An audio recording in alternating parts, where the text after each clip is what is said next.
আসসালামু আলাইকুম সবাইকে।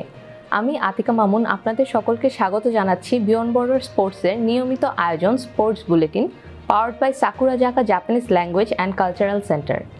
চলুন দেখে নিই আজকের স্পোর্টস আপডেট। এশিয়া কাপের আগে আত্মবিশ্বাস বাড়ানোর প্রস্তুতিতে দারুণভাবে সফল বাংলাদেশ।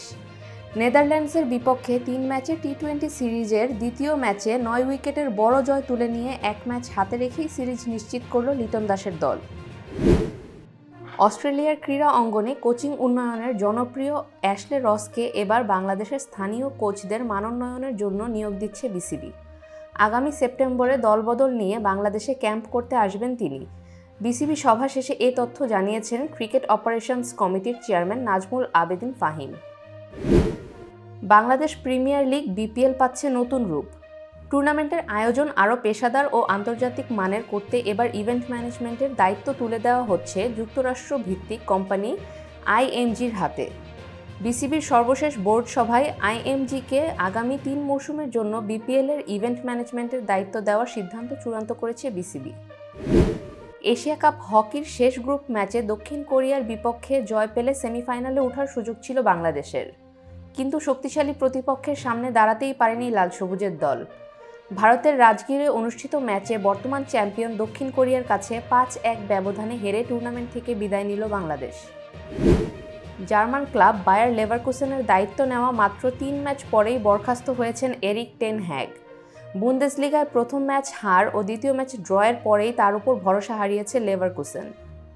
জাভি আলোনসো লেভারকুসেন ছেড়ে রিয়াল মাদ্রিদের দায়িত্ব নেওয়ার পর তার জায়গায় বসেছিল টেন হ্যাগ।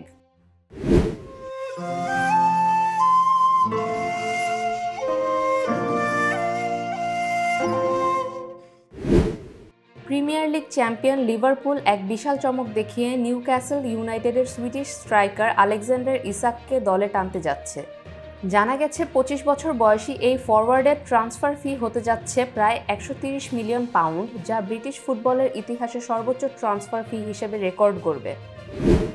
অস্ট্রেলিয়ার তারকা পেসার মিচেল স্টার্ক আন্তর্জাতিক টি-20 থেকে অবসরের ঘোষণা দিয়েছেন। ব্যস্ত টেস্ট সূচি ও 2027 ওয়ানডে বিশ্বকাপকে সামনে রেখে এমন সিদ্ধান্ত নিয়েছেন বলে জানিয়েছেন 35 বছর বয়সী এই বাঁহাতি পেসার। অজিদের হয়ে 65টি টি-20 ম্যাচ খেলেছেন স্টার্ক। 2021 সালে বিশ্বকাপ জয়ী দলেরও সদস্য ছিলেন তিনি। ইউএস ওপেনের চলমান আসরে কোয়ার্টার ফাইনালে পা রেখেছেন স্পেনের কার্লোস আলকারাজ। দাপট দেখিয়ে নেদারল্যান্ডসের আর্থার রিন্ডারকনেচের বিরুদ্ধে 7-6, 6-3, 6-4 গেমে জয়লাভ করে স্প্যানিশ এ তারকা। মেয়েদের এককে শেষ 8-এ পা রেখেছেন বেলারুশের আরিয়ানা সাবালেঙ্কাও।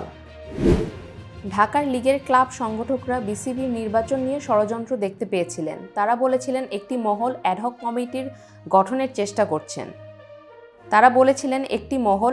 কমিটি গঠনের চেষ্টা করছে। ক্লাব সংগঠকদের সে অভিযোগ ভুল প্রমাণ করে নির্বাচনের সময় ঠিক করে ফেলল বিসিবি। সংবাদ সম্মেলনে নাজমুল আবেদিন ফাহিম জানান, অক্টোবরের প্রথম সপ্তাহে বিসিবির কাঙ্ক্ষিত নির্বাচন অনুষ্ঠিত হতে পারে বলে আশ্বস্ত করেন।